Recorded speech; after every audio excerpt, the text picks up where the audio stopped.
Washington. I'm Chuck Conconi, and my guest again is Samantha Salt, who today, rather than talking about women's fashions, we're going to talk about men's fashions. Yep. Thank you for being here. Thank you for having me. Well, I've gone through a list of things with you.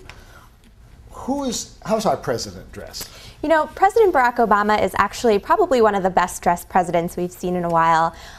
He really knows how, like his wife Michelle, he knows how to work with his shape, and he wears suits that fit him well, that are very high quality. Burberry, Hart Schaffner Marks are two brands that he's been known to wear, and he generally looks pretty good when he's dressed up. So he's actually wearing ready-mades? I know, off-the-rack suits? Yeah, he has been known, he's worn some off-the-rack Burberry suits. His suits typically retail about $700 to $1,500.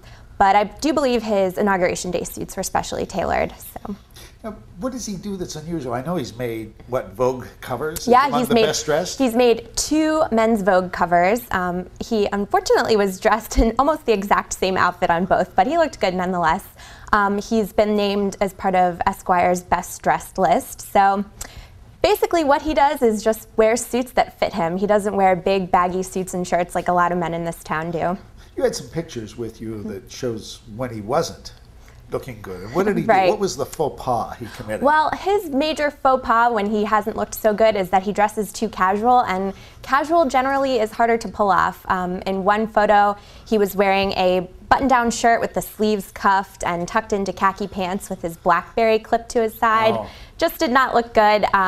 Put the BlackBerry away, put on a jacket, and you look 100 times better. BlackBerry on the belt is almost as bad as when people used to have these plastic pocket protectors with pens in them. Another photo, he was wearing... and we're going to show these photos yes, too. Yes.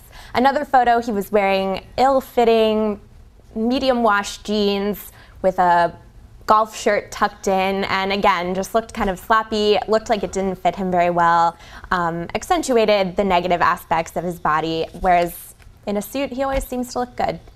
Well, I think most men look best in their suit. Now, That's true. another great dresser here in Washington is the mayor, Adrian Right. Fenty. Tell Right. me about him. He's very similar to Obama. He has a similar build. Likewise, wears suits and jackets that fit very well, like very fitted to his body, not tight, but fitted. The only thing about Obama and Mayor Fenty I would say that they need to improve on is maybe trying some different colored ties or shirts. Most of the photos I found of them, they're wearing a dark suit, a white shirt, and a blue tie, which, Listen, you know, blue ties. maybe it works for them, but I'd say branch out a little bit and then they'd be top-notch dressers. Well, now some of the other people around town, you talked about, say, Rahm Emanuel, the White House Chief of Staff. Right. Likewise, well-fitting suits. I mean, that's the #1 thing for men. It's kind of hard to mess up a suit unless it doesn't fit well. So I think that something men should do is get your suits tailored, especially if you buy them off the rack. And you mentioned that Rahm Emanuel and some of the other people you've talked about have the pocket handkerchiefs. Yeah, a big trend I'm seeing with men in politics and media is the pinstriped dark suit with a colored pocket square, and I think that looks really good. You can coordinate it with your tie. You just look a little bit extra put together.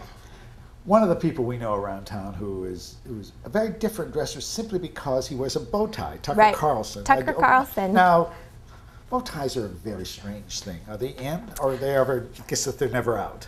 Yeah, you know, I don't think bow ties have ever really been in or out so much as that it's unique. And he wears coordinating suits with coordinating bow ties and shirts, and it's a little bit different than what you normally see, and that's why it stands out. So it's a good thing.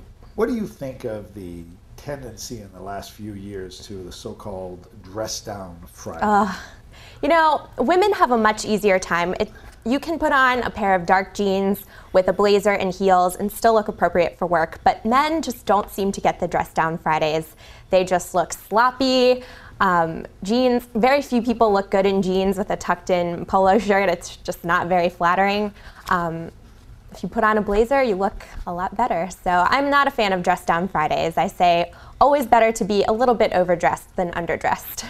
Neither am I. This is the way I dress on Fridays. Very nice. And I think, you know, you always look better in a business situation. I've also had the theory that people don't put as much work into their effort. Anything else you wanted to add?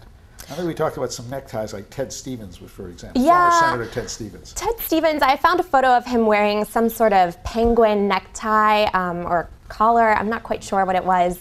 When I say go for variety, we don't want cartoon characters on your ties. We don't want crazy clashing prints. Just try a little bit of color. You know, try green or maybe purple instead of the usual blue or red that we see in this town. How do you feel about men in motion just in general?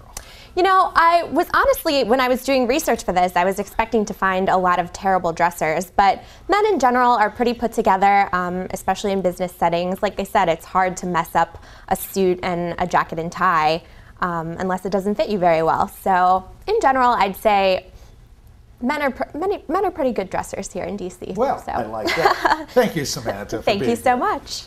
I'm Chuck Coney, and this has been Focus Washington. Until we're with you the next time.